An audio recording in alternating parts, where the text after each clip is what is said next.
সবচেয়ে মজার বিষয় হচ্ছে গোলাম আহমদ কাদিয়ানী সহ এখন পর্যন্ত ইসমাইল আলাইহিস সালামের বংশে কেউই নবী দাবি করেনি মুহাম্মদ সাল্লাল্লাহু আলাইহি ওয়াসাল্লাম ছাড়া। বলেন আল্লাহু আকবার। এখন পর্যন্ত এমন কোন নবুয়তের দাবিদারের আবির্ভাবই হয়নি যে ইব্রাহিম আলাইহিস সালামের আরেক সন্তান, I am not saying the Ishaq আলাইহিস সালামের কথা বলছি না, কেন তাদের তো একটা বিশাল জাতি পৃথিবীতে প্রতিষ্ঠিত হয়ে আছে দীর্ঘদিন যাবৎ। এখন আল্লাহর ওয়াদাকৃত ইব্রাহিম আলাইহিস সালামের আরেক সন্তান থেকে আরেক জাতি লাগবে। তো আরেক জাতির জন্য নবী এবং জাতি কানেক্টেড, তথা উম্মতে মুসা, উম্মতে ঈসা, উম্মতে মুহাম্মদ, জাতি তৈরি হওয়ার জন্য নবী লাগবে। তাহলে ইসমাইল আলাইহিস সালামের বংশে একজন নবী থাকা লাজেম, হতেই হবে আল্লাহর ওয়াদা অনুযায়ী, তাওরাতের ওয়াদা অনুযায়ী, ইনজিলের ওয়াদা অনুযায়ী এখন পর্যন্ত।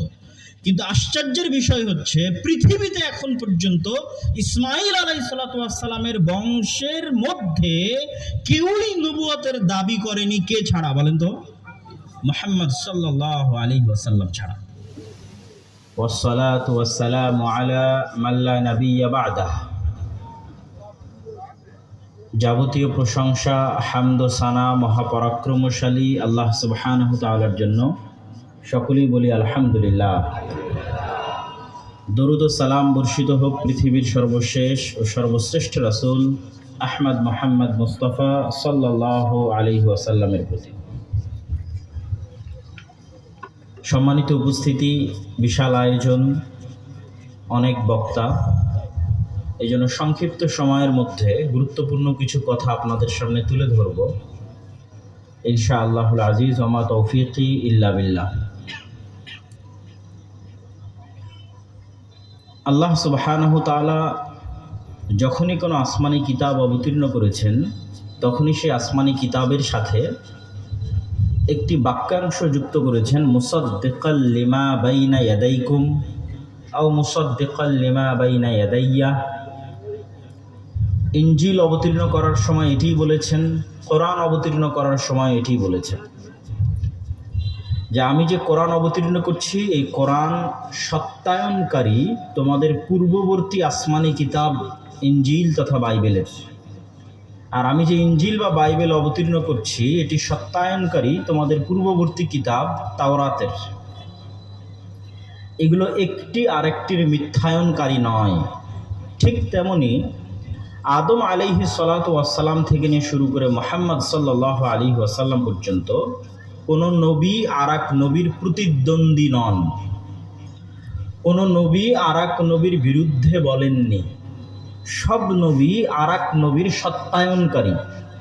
তথা ঈসা আলাইহিস সালাতু ওয়াসসালাম এসে বলেননি যে মুসা আলাইহিস সালাম মিথ্যুক ছিলেন। মুসা আলাইহিস সালাতু ওয়াসসালাম এসে বলেননি যে ইব্রাহিম আলাইহিস সালাতু ওয়াসসালাম মিথ্যুক ছিলেন। আর ইব্রাহিম আলাইহিস সালাতু ওয়াসসালাম এসে বলেননি যে নূহ আলাইহিস সালাতু ওয়াসসালাম মিথ্যুক ছিলেন। ঠিক মুহাম্মদ সাল্লাল্লাহু আলাইহি ওয়াসাল্লাম এসেও তার পূর্বে যত নবী এসেছেন, সকল নবীর সত্যায়নকারী হিসেবে তিনি এসেছেন এবং পবিত্র কোরআনে সেই সমস্ত নবীদের নাম উল্লেখ আছে। এবং আজকেও যদি আপনি এত বিকৃতির পর, যেখানে পবিত্র কোরআন একমাত্র অবিকৃত কিতাব, সেখানে এত বিকৃতির পরেও, তাওরাত এবং ইনজিলে এত বিকৃতির পরেও আজকেও যে তাওরাত ছাপা আকারে পাওয়া যায়, যে ইনজিল ছাপা আকারে পাওয়া যায়, সেগুলোর সাথে যদি আপনি পবিত্র কোরআনের মিলানোর চেষ্টা করেন যে তাআলাউ ইলা কালিমাতিন সাওয়াআন বাইনানা ওয়া বাইনাকুম, যে এমন কী কথার মধ্যে মিল রয়েছে, তাহলে এমন বিশেষ বিশেষ কিছু কথা আছে যেই কথাগুলো প্রত্যেকটা আসমানি গ্রন্থে এখনও মিল আছে, যদিও অন্য গ্রন্থগুলো শত বিকৃতির শিকার হয়েছে। তারপরেও যেমন বিজ্ঞানীরা দাবি করে যে মানুষ সৃষ্টি হয়েছে বিবর্তনের মাধ্যমে, বানর থেকে ধীরে ধীরে মানুষে পরিণত হয়েছে। নাউজুবিল্লাহ। আপনি এখনকার তাওরাহ খোলেন, ওল্ড টেস্টামেন্ট, যেটাকে ইহুদিরা বলে তোরাহ, সেখানে খুব স্পষ্টভাবে দেখতে পাবেন যে মানুষ সৃষ্টি হয়েছে আদাম এবং ইভ, হাওয়া আলাইহিস সালাতু ওয়াসসালামকে তারা ইংরেজিতে ইভ বলে। জান্নাতে থাকা, জান্নাত থেকে বের হওয়া, এই পুরো ঘটনাক্রম প্রায় সকল ধর্মগ্রন্থে কমন। হ্যাঁ, ঘটনার বিস্তারিত ধারা বিবরণীতে পার্থক্য আছে।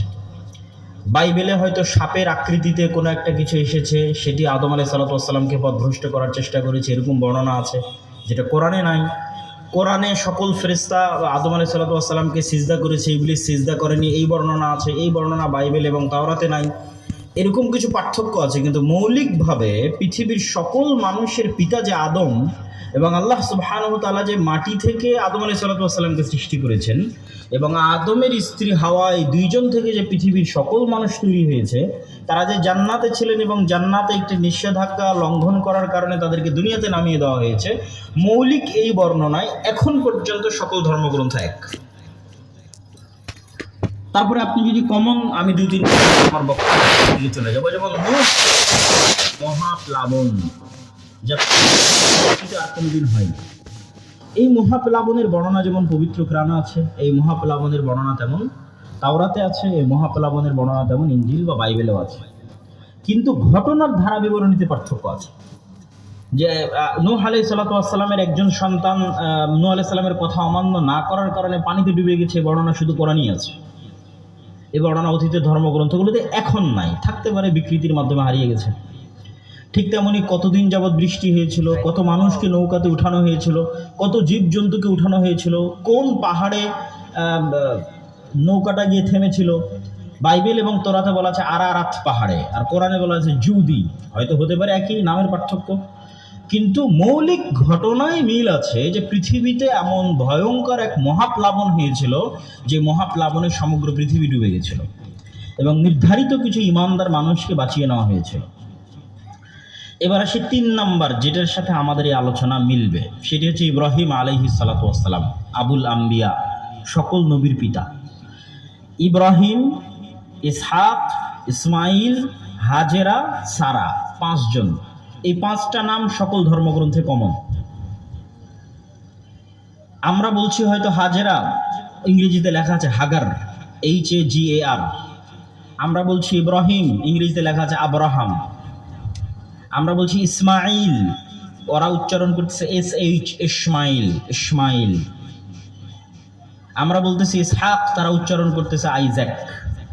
কিন্তু এই 5টা নাম কমন, এবং এই 5টা নামের পরবর্তীতে যে বানু ইসরাইলের লম্বা বর্ণনা আল্লাহ সুবহানাহু ওয়া তাআলা কোরআন মাজিদে দিয়েছেন, মাদ্রাসার ছাত্ররা খুব ভালোভাবেই জানে যে সূরা বাকারার একটা বড় অংশ বানু ইসরাইলের বর্ণনা, এবং পৃথিবীর আর কোনো জাতি এবং গোত্রের বর্ণনা এত লম্বাভাবে পবিত্র কোরআনে বর্ণিত হয়নি যত বিস্তারিতভাবে মুসা, ফেরাউন এবং বানু ইসরাইলের ঘটনা পবিত্র কোরআনে লম্বাভাবে বর্ণিত হয়েছে।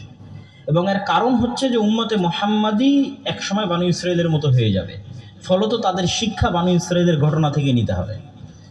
এটি রাসূল সাল্লাল্লাহু আলাইহি ওয়াসাল্লামের হাদিস থেকে প্রমাণিত যে উম্মতে মুহাম্মাদি একসময় হুবহু বানু ইসরাইলের মতো হবে, ঠিক একটা জুতার পাটের সাথে আর একটা জুতার পাট যেভাবে মিলে যায়। এমনকি তাদের মতো যতগুলো দল তৈরি হয়েছে সেরকম দল তৈরি হওয়ার ক্ষেত্রেও মিল থাকবে, সকল ক্ষেত্রে মিল থাকবে। তো ফলত তাদের শিক্ষা বানু ইসরাইলের ঘটনার মধ্যেই আছে। এই জন্য বানু ইসরাইলের ঘটনা বিস্তারিতভাবে কোরআনে উল্লেখ করা আছে, মুসা আলাইহিস সালাতু ওয়াস সালাম এবং ফিরআউনের ঘটনা। তো আমি এখানে যেটি বলতে চাচ্ছি সেটি হচ্ছে যে 3টে ধর্মের মানুষই মিল্লাতে ইব্রাহিমের দাবিদার। ইহুদিরাও মিল্লাতে ইব্রাহিমের দাবিদার, এখনকার ইহুদিরাও, এখনকার খ্রিস্টানরাও মিল্লাতে ইব্রাহিমের দাবিদার, উম্মতে মুহাম্মাদিও মিল্লাতে ইব্রাহিমের দাবিদার। এবং এখানে এই 3টা দিনের মধ্যে একটা কমন আছে, সেই কমনটাই আজকে আমরা প্রমাণ করব গোলাম আহমদ কাদিয়ানীর মিথ্যুক হওয়ার জন্য, যে নবী ইব্রাহিম আলাইহিস সালাতু ওয়াস সালামের পরে তার বংশী এসেছে। ইব্রাহিম আলাইহিস সালাতু ওয়াস সালামের পরে নবী ইব্রাহিম আলাইহিস সালাতু ওয়াস সালামের বংশী প্রেরিত হয়েছে। এবং একটা ওয়াদা এখনো তাওরাত এবং ইনজিলে অবিকৃত অবস্থায় আছে, যে আল্লাহ ইব্রাহিম আলাইহিস সালাতু ওয়াস সালামের 2 সন্তান থেকে 2টা বৃহৎ জাতি তৈরি করবেন। এই ওয়াদা এখনো অবিকৃত অবস্থায় তাওরাত এবং ইনজিলে আছে, যে 2 সন্তান থেকে 2টা বৃহৎ জাতি হবে। তাহলে এক সন্তান থেকে হওয়া জাতি তো সবাই দেখতেছে, সবাই জানতেছে, বানু ইসরাইল দীর্ঘদিন যাবৎ তাদের মধ্যে নবীরা এসেছে। ইসহাক আলাইহিস সালাতু ওয়াস সালামের ছেলে ইয়াকুব, ইয়াকুব আলাইহিস সালাতু ওয়াস সালামের 12 সন্তান, তার এক সন্তান ইউসুফ, তারা সবাই মিলে মিশরে হিজরত করলেন। তারপরে মিশরে 200-300 বছর পর তাদেরই বংশে মুসা আলাইহিস সালাতু ওয়াস সালামের আগমন ঘটলো। মুসা আলাইহিস সালাতু ওয়াস সালামের ভাই হারুন, তারা পুনরায় মিশর থেকে পালিয়ে সিনাই মরুভূমি, তুর পাহাড়, সেখানে চলে আসলেন। ইউশা বিন নুনের মাধ্যমে আবার মসজিদে আকসা, ফিলিস্তিন, জেরুজালেম বিজয় করলেন। তারপরে সেখানেই পরবর্তী কোনো এক ধারা বিবরণীতে দাউদ এবং সুলাইমান, তারা সেখানে হেডকোয়ার্টার বানু ইসরাইলের সবচেয়ে পৃথিবীর সবচেয়ে বড় শাসন ব্যবস্থা সেখানে প্রতিষ্ঠা করলেন। ঈসা আলাইহিস সালাতু ওয়াস সালামও সেখানে আসলেন, জাকারিয়া আলাইহিস সালাতু ওয়াস সালামও সেখানে আসলেন, ইয়াহইয়া আলাইহিস সালাতু ওয়াস সালামও সেখানে আসলেন। এই যে পুরো বানু ইসরাঈলদের লম্বা হিস্ট্রি, তারা সবাই ইব্রাহিম আলাইহিস সালাতু ওয়াস সালামের এক সন্তান। তাহলে আর এক সন্তান থেকে তৈরি হওয়া জাতি কোথায়? এই প্রশ্নটা মুহাম্মদ সাল্লাল্লাহু আলাইহি ওয়াসাল্লামের হাক্কানিয়াত গ্লোবালি যদি আমরা প্রমাণ করতে চাই, শুধু বাংলাদেশে নয়, শুধু কাদিয়ানীদের সাথে তুলনা করে নয়, সমগ্র পৃথিবীর 90% মানুষ যে সমস্ত দিনের অনুসারী, তাদের সাথে তুলনা করে যদি আমরা মুহাম্মদ সাল্লাল্লাহু আলাইহি ওয়াসাল্লামের সত্যবাদিতা প্রমাণ করতে চাই, তাহলে এই জিনিসটা আমাদের দুইটা জিনিস আমাদের মাথায় রাখতে হবে। এক, আমি এখানে সারমর্ম বলে দিই এক বাক্যে, মুহাম্মদ সাল্লাল্লাহু আলাইহি ওয়াসাল্লাম হচ্ছেন ইব্রাহিম আলাইহিস সালাতু ওয়াস সালামের রক্তেরও উত্তরসূরি, মুহাম্মদ সাল্লাল্লাহু আলাইহি ওয়াসাল্লাম হচ্ছেন ইব্রাহিম আলাইহিস সালাতু ওয়াস সালামের আদর্শেরও উত্তরসূরি। আল্লাহু আকবার।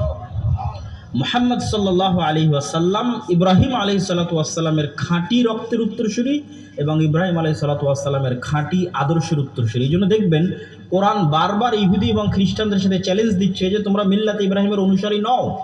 মা কানা ইহুদিয়ান ওয়ালা নাসরানিয়ান, ইব্রাহিম আলাইহিস সালাতু ওয়াস সালাম ইহুদিও ছিল না, নাসারাও ছিল না, সে তো ছিল তাওহীদপন্থী মুসলিম। তোমরা তার আদর্শের অনুসারী নও। ইব্রাহিমের সাথে রিচেক দিতে হবে তোমাদের আদর্শ, যে তোমরা সত্যের দাবিদার কিনা। কেন তোমরাও ইব্রাহিমকে সম্মান করো, আজও সম্মান করে। আজও যদি আপনি ইসরায়েলের রাস্তাঘাটে চলাফেরা করেন, তাহলে দেখবেন যে তাদের নলেজের অভাবের কারণে তারা জানে না যে মক্কার কাবা ইব্রাহিম আলাইহিস সালাতু ওয়াস সালাম তৈরি করেছে। অনেকেই জানে না। কিন্তু এটাই যদি আপনি জানাতে পারেন, মানুষকে জানাতে পারেন যে কাবা ইব্রাহিম আলাইহিস সালাতু ওয়াস সালামের তৈরি, এটাই অনেক কিছু চেঞ্জ করে দিতে পারে পৃথিবীতে। অসংখ্য ইহুদিরা জানে না, অসংখ্য খ্রিস্টানরা জানে না, কিন্তু তারা ইব্রাহিম আলাইহিস সালাতু ওয়াস সালামকে ভালোবাসে। কিন্তু ইব্রাহিম আলাইহিস সালাতু ওয়াস সালাম নিজে তৈরি করেছেন কাবা ঘর, সেটা তারা জানে না। এই জন্য কোরআনে বাক্কা উল্লেখ করা আছে, মক্কা উল্লেখ করা নাই। কেন? হিব্রুতে বাক্কা উল্লেখ করা আছে তওরাতে, যাতে ওরা জানতে পারে যে এটাই সেটা। আমাদের তো দরকার না, আমরা তো বলছি মক্কা, মানুষ তখনও মক্কা বলতো। কিন্তু বেশি মক্কা প্রচলিত থাকার পরেও আল্লাহ কোরআনে বলেছেন বাক্কা, কেননা ঠিক এই হুবহু এই উচ্চারণটাই হিব্রু তওরাতে আছে বাক্কা, তথা ইসমাইলকে এবং তার মা হাজেরাকে বা তাদের ভাষায় হাগারকে বাক্কার মরুভূমি অঞ্চলে রেখে আসা হয়েছে। তাহলে বর্তমান তাওরা এবং ইনজিলে ওয়াদাকৃত বিশাল জাতি হবে। ইসহাক আলাইহিস সালাতু ওয়াস সালামের অনুসারী বিশাল জাতি বানু ইসরাইল তো আছে। ইসমাইল বাক্কায় যে অবস্থান করত, বসবাস করত, তার অনুসারী বিশাল জাতিগোষ্ঠী কোথায়? তো সবচেয়ে মজার বিষয় হচ্ছে গোলাম আহমদ কাদিয়ানী সহ এখন পর্যন্ত ইসমাইল আলাইহিস সালাতু ওয়াস সালামের বংশে কেউই নবী দাবি করেনি মুহাম্মদ সাল্লাল্লাহু আলাইহি ওয়াসাল্লাম ছাড়া। বলেন আল্লাহু আকবার। এখন পর্যন্ত এমন কোন নবুয়তের দাবিদারের আবির্ভাবই হয়নি যে ইব্রাহিম আলাইহিস সালাতু ওয়াস সালামের আরেক সন্তান। I am not saying the Ishaq আলাইহিস সালাতু ওয়াস সালামের কথা বলছি না, কেন তাদের তো একটা বিশাল জাতি পৃথিবীতে প্রতিষ্ঠিত হয়ে আছে দীর্ঘদিন যাবত। এখন আল্লাহর ওয়াদাকৃত ইব্রাহিম আলাইহিস সালাতু ওয়াস সালামের আরেক সন্তান থেকে আরেক জাতি লাগবে।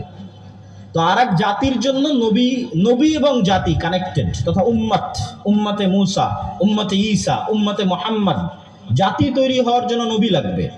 তাহলে ইসমাইল আলাইহিস সালাতু ওয়াস সালামের বংশে একজন নবী থাকা লাজেম, হতেই হবে আল্লাহর ওয়াদা অনুযায়ী, তাওরাতের ওয়াদা অনুযায়ী, ইনজিলের ওয়াদা অনুযায়ী এখন পর্যন্ত। কিন্তু আশ্চর্যের বিষয় হচ্ছে পৃথিবীতে এখন পর্যন্ত ইসমাইল আলাইহিস সালাতু ওয়াস সালামের বংশের মধ্যে কেউই নবুয়তের দাবি করেনি। কে ছাড়া? বলেন তো? মুহাম্মদ সাল্লাল্লাহু আলাইহি ওয়াসাল্লাম ছাড়া। তাহলে আরেকটা যে জাতির ওয়াদা কোরআনে, তাওরাতে দেওয়া আছে, ইনজিলে দেওয়া আছে, তিনি হচ্ছেন কোরআনের বাহক মুহাম্মদ সাল্লাল্লাহু আলাইহি ওয়াসাল্লাম। তো আপনি মুহাম্মদ সাল্লাল্লাহু আলাইহি ওয়াসাল্লামের আদর্শ, তার কথা এবং অতীতে চলে যাওয়া সকল নবীর ধারা বিবরণী যদি একসাথে কানেক্ট করেন, তাহলে আপনি স্পষ্ট হয়ে যাবেন যে মুহাম্মদ সাল্লাল্লাহু আলাইহি ওয়াসাল্লাম সত্য নবী, আর ইব্রাহিম আলাইহিস সালাতু ওয়াস সালামের বংশের বাইরে নবী থাকতে পারে না। আর নবীদের যে গুণাবলী এবং বৈশিষ্ট্য আছে কমন, সেই গুণাবলী এবং বৈশিষ্ট্যের সাথেও গোলাম আহমদ কাদিয়ানীর গুণাবলী এবং বৈশিষ্ট্য মিলে না। যেমন ঈসা আলাইহিস সালাতু ওয়াস সালাম ক্রুশবিদ্ধ হয়ে মারা গেছেন, এই বিশ্বাসটা নবীদের শানে অপমান। কেননা আল্লাহ সুবহানাহু ওয়া তাআলা প্রত্যেক নবীর সাথে আছে। তিনি বিশাল ফিরাউন বাহিনীকে পিছনে রেখে মুসা আলাইহিস সালাতু ওয়াস সালামকে একাই ফেলে দেননি। যে না মুসা তুমি সমুদ্রে ডুবে মরো অথবা ফেরাউনের বাহিনীর কাছে পিষ্ট হয়ে মরো, এটা অসম্ভব। কেন আল্লাহ সুবহানাহু ওয়া তাআলা সবসময় নবীদের সাথে, মুমিনদের সাথে, তাদের সাহায্যকারী। নবীরা অপমানজনক মৃত্যুবরণ করবে এটা পৃথিবীর ইতিহাসে কোনোদিন ঘটেনি। ঘটলে মুসা আলাইহিস সালামের সাথে ঘটতো।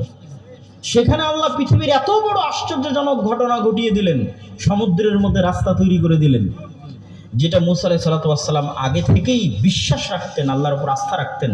কেননা আল্লাহ সুবহানাহু ওয়া তাআলা তার হাতের লাঠিকে সাপে পরিণত করে দিয়েছিলেন, এবং তার হাতের লাঠি যখন সাপে পরিণত হয়ে গেছিল তখন অন্যান্য জাদুকরেরা সিজদায় পড়ে গেছিল, অথচ অন্যান্য জাদুকরদের হাতে থাকা দড়িও সাপ হয়েছিল, অন্যান্য জাদুকরদের হাতে থাকা লাঠিও সাপ হয়েছিল। কিন্তু মুসা আলাইহিস সালামের যে লাঠি সাপ হয়েছে, এটা আপনাদের রাস্তাঘাটে থাকা যে বিলে থাকা জীবন্ত জ্যান্ত প্রকৃত আস্ত যে সাপ, সে আস্ত সাপে পরিণত হয়েছে। আর তাদের জাদুকরদের যে লাঠি এবং দড়ি সাপ হয়েছে, ওগুলো ছিল জাদুর লাঠি, জাদুর সাপ। যখন জাদুকরেরা দেখলো যে মুসা আলাইহিস সালামের হাতের লাঠি বাস্তব সাপ, অন্য সব সাপকে খেয়ে ফেলে দিচ্ছে, তখন তারা সিজদায় পড়ে গেল। এটা সম্ভব নয়, এটা পৃথিবীতে আজও সম্ভব নয়। তো যে আল্লাহ মুসা আলাইহিস সালামের হাতের লাঠিকে সাপ বানিয়ে দিয়েছেন, তিনি মুসা আলাইহিস সালামকে বাঁচানোর জন্য যে কোনো কিছু করতে পারেন, এই আস্থা মুসা আলাইহিস সালামের ছিল। ঠিক তেমনি কোরআন বলছে ঈসা আলাইহিস সালামকেও আল্লাহ ছেড়ে যাননি, এটা হয় না, নবীদের ইতিহাস এটা বলে না। বিশাল বন্যার মধ্যে থেকে আল্লাহ নূহ আলাইহিস সালামকে বাঁচিয়েছেন। পুরো শহর উল্টিয়ে দেওয়া অবস্থায় আল্লাহ সুবহানাহু ওয়া তাআলা লূত আলাইহিস সালামকে বাঁচিয়েছেন। তাহলে ঈসা আলাইহিস সালামকে হত্যা করার জন্য মানুষ যাবে, আরেকজন নবীকে এইভাবে হাত পা বেঁধে মানুষ প্রকাশ্যে হত্যা করবে, এটা আল্লাহ সুবহানাহু ওয়া তাআলার নবীর শানে অপমান, এটা হতেই পারে না। তো কোরআন বলছে যে আল্লাহ সুবহানাহু ওয়া তাআলা এটি ঘটতে দেননি, তিনি ঈসা আলাইহিস সালামকে জীবিত অবস্থায় আকাশে উঠিয়ে নিয়েছেন। আল্লাহু আকবার। আকাশে উঠিয়ে নেওয়া মানুষের কাছে এত কঠিন কেন মনে হবে বলেন তো? যে আল্লাহ সুবহানাহু ওয়া তাআলা আকাশে উঠিয়ে নেওয়া এত কঠিন কেন? শুধু সংক্ষিপ্তভাবে চিন্তা করেন, আমরা তো আকাশেই ছিলাম। মানে সকল ধর্মগ্রন্থ তো এই মর্মে একমত যে আদম আলাইহিস সালাম কোথায় ছিল? জান্নাতে ছিল। তো জান্নাত থেকেই তো নেমেছে দুনিয়াতে, তার মানে আকাশ থেকেই তো দুনিয়াতে নেমেছে। তো আকাশ থেকে যদি দুনিয়াতে নামতে পারে, দুনিয়া থেকে আকাশে উঠতে পারে না? এটা অতি সহজ, এটা কঠিন কিছু নয় আল্লাহ সুবহানাহু ওয়া তাআলার জন্য। তো এই গোলাম আহমদ কাদিয়ানী, সে নিজেকে ঈসা আলাইহিস সালাম মৃত্যুবরণ করেছে, খ্রিস্টানদের যে নিকৃষ্ট বিশ্বাস, সেই বিশ্বাসে সে বিশ্বাস করে, নাউজুবিল্লাহ। অথচ কোরআন স্পষ্ট ভাষায় বলছে ঈসা আলাইহিস সালাম মৃত্যুবরণ করেননি। 3 নাম্বার, তো আমরা নবীদের ধারা বিবরণীতে দেখলাম তারা সম্মানের সাথে দুনিয়া থেকে বিদায় নেন। গোলাম আহমদ কাদিয়ানীর বিদায় কি দুনিয়া থেকে সম্মানের সাথে হয়েছে? হয়নি। তার দুনিয়া থেকে বিদায় হয়েছে অপমানের সাথে, ন্যাক্কারজনকভাবে, বাথরুমে এবং টয়লেটে। তো এরকম আরও অসংখ্য বিষয় আছে, যে সমস্ত বিষয় অন্য সকল নবীদের সাথে যদি আমরা মিলিয়ে ধরি, তাহলে মুহাম্মদ সাল্লাল্লাহু আলাইহি ওয়াসাল্লামের হাক্কানিয়ত যেমন ফুটে উঠবে, ঠিক তেমনি গোলাম আহমদ কাদিয়ানীর মিথ্যা হওয়া সেটিও প্রমাণিত হবে। সবশেষে আমরা সকলের প্রতি উদাত্ত আহ্বান জানিয়ে বলতে চাই, বাংলাদেশ সরকারের প্রতি উদাত্ত আহ্বান জানিয়ে বলতে চাই যে বাংলাদেশের এই মাটি প্রায় 90% মুসলমানদের মাটি, এবং বাংলাদেশের মুসলমানদের ইতিহাস আজকের নয়, দীর্ঘদিনের ইতিহাস। আমরা ব্রিটিশ বিরোধী আন্দোলন করেছি 190 বছর। ব্রিটিশ বিরোধী আন্দোলনে যত অঞ্চল থেকে মানুষ বেশি শহীদ হয়েছে, তার সবচেয়ে বড় শহীদের রক্তে সিক্ত হওয়া মাটির একটা বড় অংশ হচ্ছে বাংলাদেশের মাটি। আর এই বাংলাদেশের মাটিতে প্রায় 700 বছর যাবৎ মুসলমানদের যে স্বাধীন সুলতানি শাসনামল এবং মোগলদের শাসনামল, এই 2 শাসন আমলে বাংলাদেশের মাটি মুসলমানদের বহু স্বাধীনতার অতীত চিহ্ন এখনো বহন করছে। এবং ব্রিটিশ বিরোধী আন্দোলনের পর স্বাধীন আলাদা দেশের জন্য 47-এর যে আন্দোলন, সে আন্দোলনেও বাংলাদেশের মুসলমানদের অবদান আছে। সর্বশেষ 24-এর আন্দোলনেও যতজন জীবন দিয়েছে, তারা সবাই ধর্মীয় ব্যাকগ্রাউন্ড থেকে এসে জীবন দিয়েছে। কিন্তু দুঃখজনক হলেও সত্য, 24-এর রক্তের উপর যাওয়া সরকার LGBTQ সমকামিতা ইত্যাদি বাস্তবায়নে ব্যস্ত।